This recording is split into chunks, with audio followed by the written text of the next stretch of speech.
There are several educationists in the country who are doing yeoman service, but there are hardly anyone that you can find who will pick up dropouts and make them doctors. There could be hardly anyone who works for the lowest and the poorest of the poor, the scum of the earth, and change lives. We have with us one such gentleman, Dr. Abdul Khadir, 62, was the founder of Shaheen Group of Institutions, and we are at his institution in Bidar. Thank you and welcome to Brainfeed Magazine's interview, sir. Sir, आपका सबसे बड़ा contribution मेरे ख्याल से ये है कि drop outs जो है, जिनको कोई भी केयर नहीं करता, उनको आपने लाइफ दिया है. तो ये आइडिया कैसे आया और कब शुरुआत हुई, ज़रा आप बताइए. 1989 में in between academic year with only 18 students, एक छोटे कमरे में प्लास्टर और फ्लोरिंग नहीं हुई थी, एक टीचर के साथ, जिनको हम चेयर प्रोवाइड नहीं कर सके थे, स्कूल शुरू किए थे. स्टूडेंट्स की नीड पूरी हो और हमारा क्लियर टारगेट था कि तमाम एजुकेशनल नीड हम पूरी करेंगे. जो भी एजुकेशनल नीड है उसको हम प्रोवाइड करेंगे, ये हमारा टारगेट क्लियर था. तो हम कोशिश करते रहे.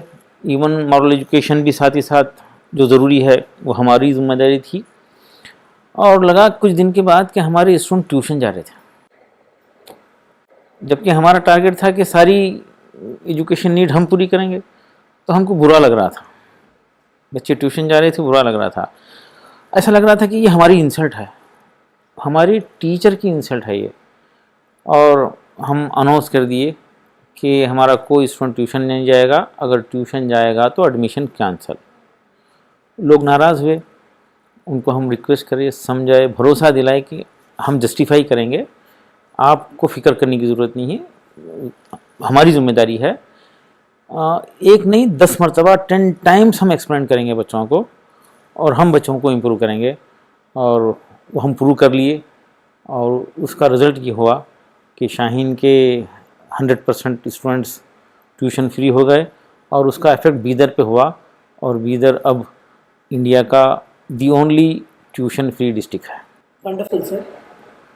अभी आप ऑलमोस्ट 30 प्लस ईयर्स से आप एजुकेशन फील्ड में हैं, और इस दरमियान बहुत सारे चेंजेस हुए. एक चेंज टेक्नोलॉजी का हुआ, और ये टेक्नोलॉजी स्पेशली कोविड के बाद इसका इम्पोर्टेंस बहुत बढ़ गया. तो आप अपने इंस्टीट्यूशंस में ये कैसे इसको इंटीग्रेट किए?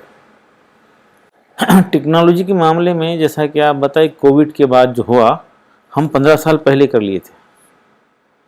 ऑनलाइन क्लासेस का सिस्टम 15 ईयर्स बिफोर था, और सीसी कैमरे हम 20 साल पहले लगाए थे.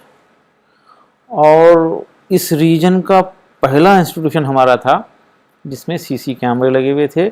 और कर्नाटका का एक न्यूज़ चैनल है TV9, वो हमारे इस काम को ब्रेकिंग न्यूज़ के तौर पे दिखाया जब हम इसको फील किए थे. और हम टेक्नोलॉजी को पूरी तरीके से इस्तेमाल करना चाहते हैं, कोशिश कर रहे हैं.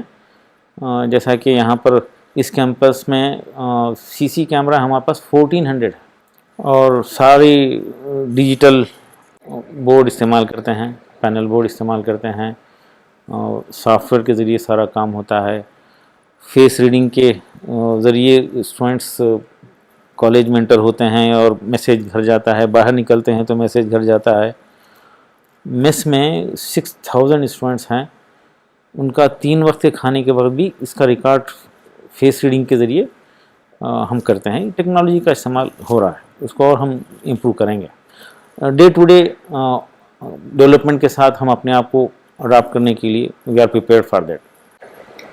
सर, अभी आज के ज़माने में अच्छे टीचर्स, कमिटेड टीचर्स जो एक बार स्कूल में आ गए तो कम से कम मिनिमम 3-4 साल सर्व करेंगे, ये जो गारंटी नहीं है जहाँ तक मैं जानता हूँ बाहर के स्कूल में.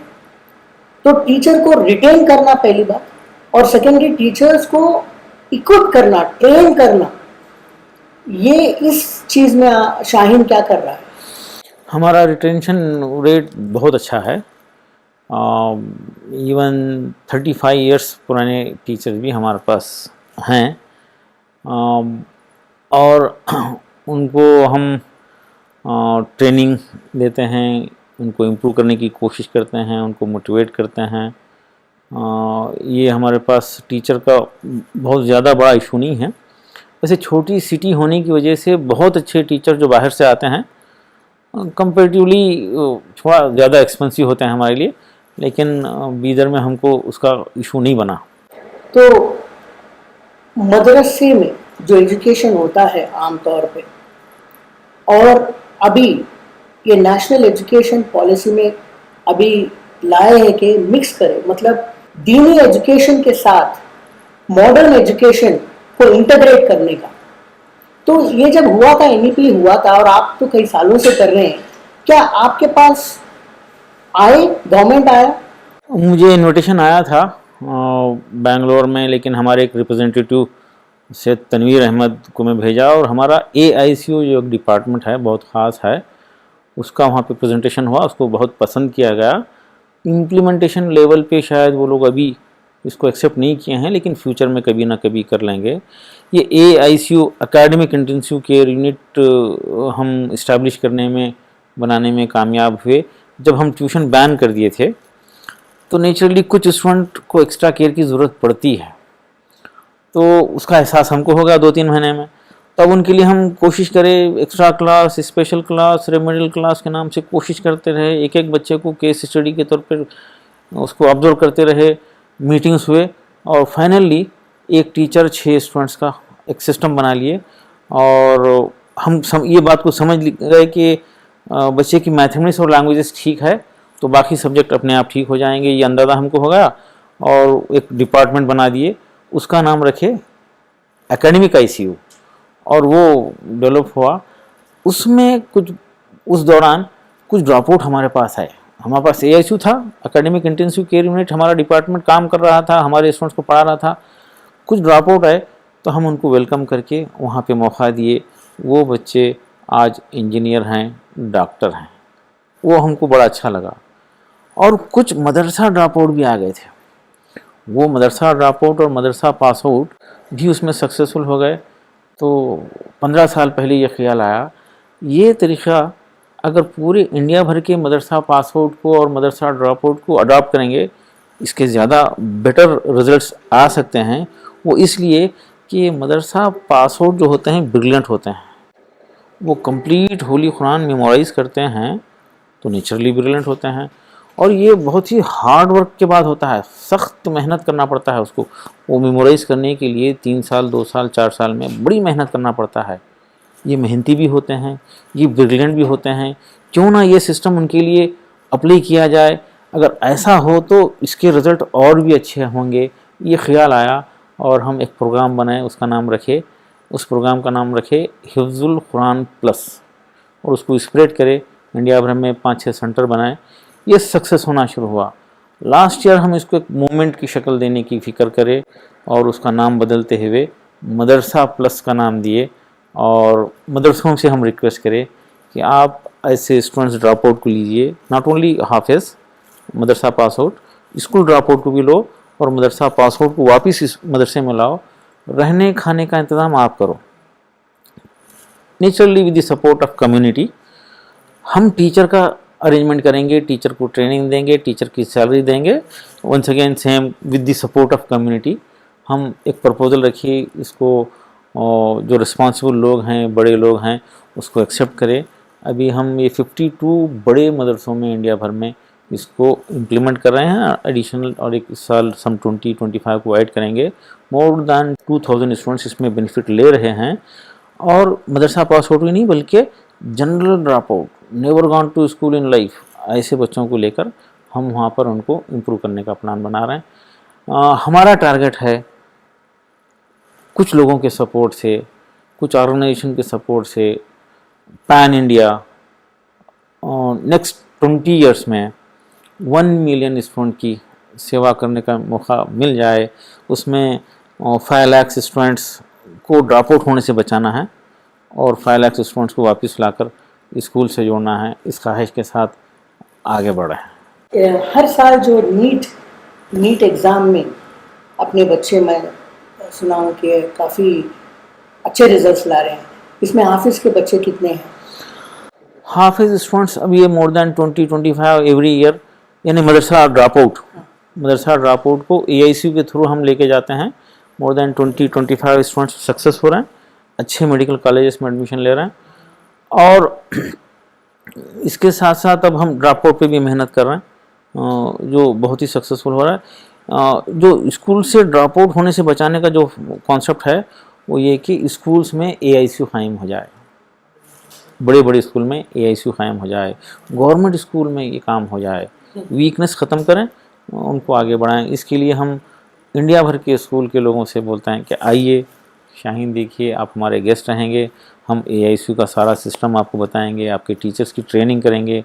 ये हमारा अपना पब्लिकेशन है, ये बुक्स वगैरह सब हम देंगे, फ्री देंगे इस कॉन्सेप्ट को। इसका जो मैंने अभी एक AICU क्लास में गया था और देखा, जो करिकुलम जो डिज़ाइन किए एक एक सब्जेक्ट के लिए, वो सब यहीं पे हुआ है। यहीं पे हमारे टीचर्स वही काम करते करते किस तरह से बच्चों की ज़रूरत को पूरी की जा सकती है मिनिमम टाइम में। नेचुरली वो बच्चा 13 ईयर्स से ज़्यादा उम्र का होता है जो हम लेते हैं, मोर देन 13 ईयर्स वाले को लेते हैं और उसको direct with in 3 months 10th में बैठने के काबिल बना देते हैं। 3 महीने में any level of drop out, never gone to school in life, never use pen in life, उसको विद इन 3 मंथ्स उसको 10th स्टैंडर्ड में बैठने समझने के काबिल बना देते हैं। उससे कम उम्र का बच्चा आ जाए, उससे कम उम्र का बच्चा आता है तो उसके लिए रिक्वायर्ड जो क्लास 9th के काबिल है तो 9th के लेवल पे लाते हैं, AICU में 9th में डालते हैं। 7th का बच्चा है तो 7th के लेवल तक उसको इम्प्रूव करके 7th में डालते हैं। ऐसा नहीं करते हैं कि आपका बच्चा कुछ आता नहीं, वो स्कूल से आया ना, वो स्कूल अच्छा नहीं है, हम 6 में नहीं लेंगे, 4th में लेंगे, ऐसा कभी भी नहीं बोलते। आमतौर पे होता है ऐसा, फलां स्कूल से आए हैं इसलिए हम नहीं लेंगे तो पीछे की क्लास में लेंगे, ये वहाँ पे लेंगे तो बच्चे का वहाँ पे भी नुकसान है। इसके लिए उसको इम्प्रूव करके उसकी रिक्वायर्ड एज के हिसाब से रिक्वायर्ड क्लास में तो ये तो मेंटल हेल्थ जो है सो आज एक बहुत बड़ा मसला है।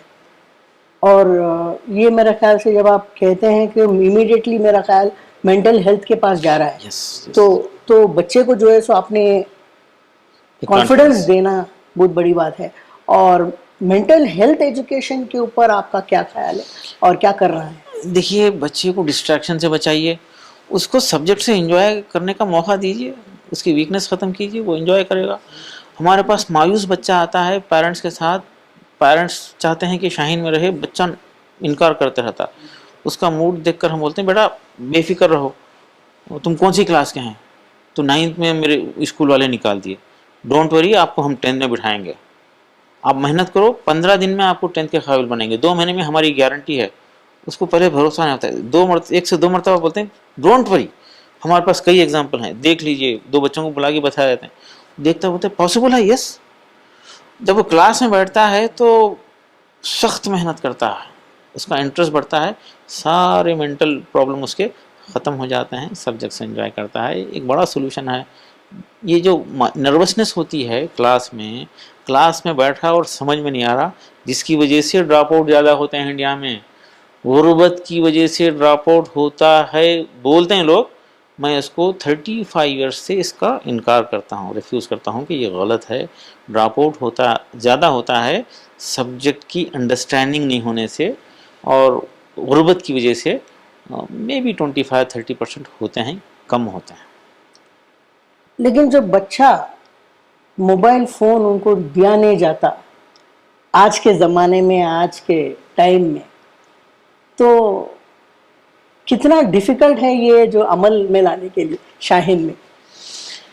हमारे माहौल में बच्चा 5 दिन 8 दिन के बाद खुश हो जाता है कि मैं इस मुसीबत से बच गया, मैं तरक्की कर रहा हूँ, मैं वो जो करता था 13 hours 14 hours 8 hours 10 hours use करता था, वो मैं गलती करता था, यहाँ आके खुश तो होता 10 है। दिन में वो मुतमईन हो जाता है कि मोबाइल माहौल, उसके लिए ठीक नहीं है। यस, माहौल की वजह से उसको हम इंगेज रखते हैं। 24 आवर्स निगरानी में होता है। मैं बताया 1400 कैमरा है यहाँ पे, जब सोता है तब भी निगरानी करते हैं।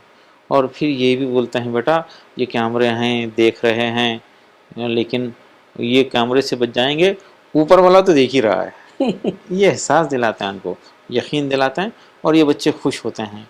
मैं देखा हूँ पेरेंट्स मजबूर हो जाते हैं, मोबाइल के चक्कर में पेरेंट्स मजबूर हो रहे हैं, बच्चों की एबिलिटी ख़त्म हो जा रही है। मेंटल डिसीज ये आप जो बता रहे हैं ये मोबाइल की वजह से ज़्यादा होते जा रहा है। अभी यहाँ पे जो है सो बच्चे कई डिफरेंट स्टेट से आ रहे हैं पढ़ने के लिए, और मेजॉरिटी मुस्लिम कम्युनिटी के हैं। बाहर दूसरे कम्युनिटीज से है बच्चे, तादाद में है?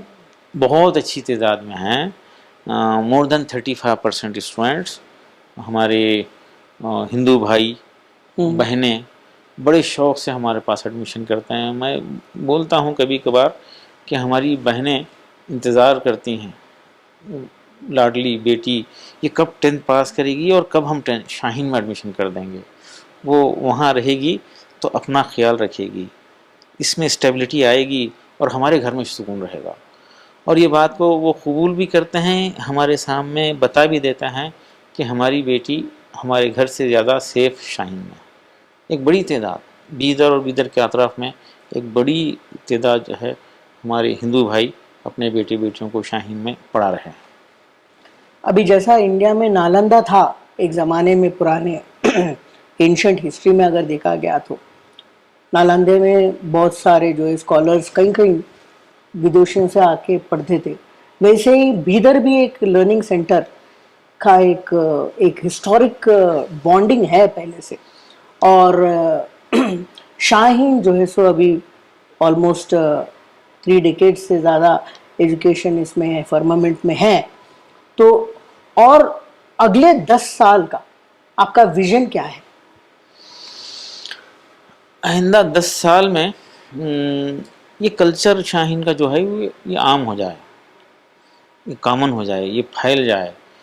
ये ज़रूरी नहीं है कि इंडिया का हर बच्चा आके यहाँ पढ़े, लेकिन ये माहौल, ये distraction free environment, Shaheen mobile phone free है, ऑटोमोबाइल फ्री है, यानी कोई बच्चा बाइक लेके नहीं आ सकता, ट्यूशन फ्री है और को एजुकेशन फ्री है। हम स्पेशली ये 8 से 12 तक की एज के लिए हम ये फील किए हैं को एजुकेशन की वजह से काफ़ी नुकसान हो रहा। वो आपको मतलब वो एक्सपीरियंस हुआ है, आपने देखा है?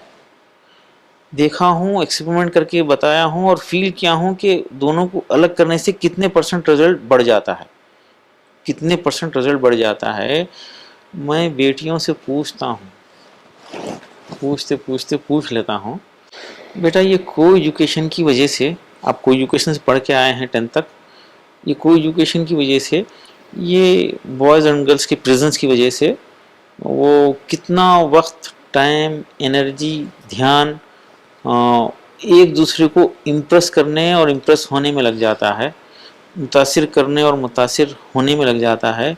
तो बेटी माँ बाप की प्रेजेंस में बताती है सर, और एवरेज जो है मैं 4-5 हज़ार लोगों से बात कर रहा हूँ इस टॉपिक पे, ऐसी ही बात कर रहा हूँ, वेरी क्लियर बात कर रहा हूँ, तो बताते हैं सर 70%, 80%। जब इतनी एनर्जी इस डिस्ट्रैक्शन में लगती है तो पर्सनालिटी डेवलप करने के लिए क्या बाकी रह जाएगा, क्या बाकी मैं ये भी बोलता हूँ कि वो लोग झूठ बोलते हैं जो ये बोलते हैं कि नहीं वो हमारी घर की तरबियत पे डिपेंड करता है, ये झूठ बोलते हैं।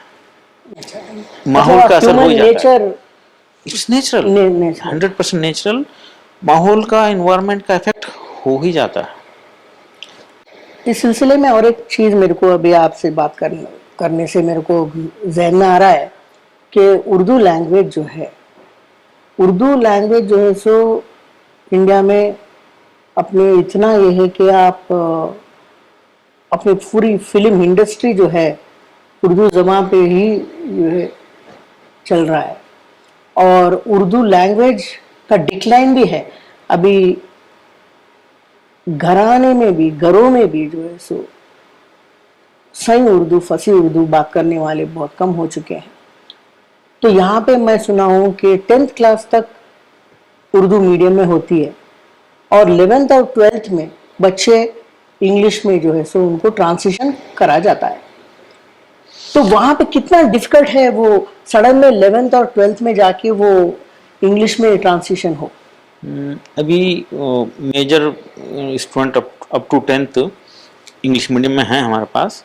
उर्दू मीडियम भी अलग से है, लेकिन मीडियम कभी तरक्की में रुकावट नहीं बनेगा, चाहे वो उर्दू मीडियम हो, तेलुगु मीडियम हो, कन्नड़ा मीडियम हो। हमारा एक्सपीरियंस है, अगर वो 10th तक की इंग्लिश जो उनकी है वो ठीक पढ़ लिए हैं तो साइंस समझने में, फिज़िक्स मैथमेटिक्स समझने में मीडियम कभी भी रुकावट नहीं होता। ये बहुत ही ये इन्फिनिटी कॉम्प्लेक्स है, बल्कि मैं तो सजेस्ट करता हूँ कि बेसिक एजुकेशन मदर टंग में ही होना चाहिए। अच्छा। और शायद इंडिया में ही है ऐसा कि एजुकेटेड हैं, एजुकेटेड कहलाए जाते हैं और मदर टंग लिखने पढ़ने नहीं आता।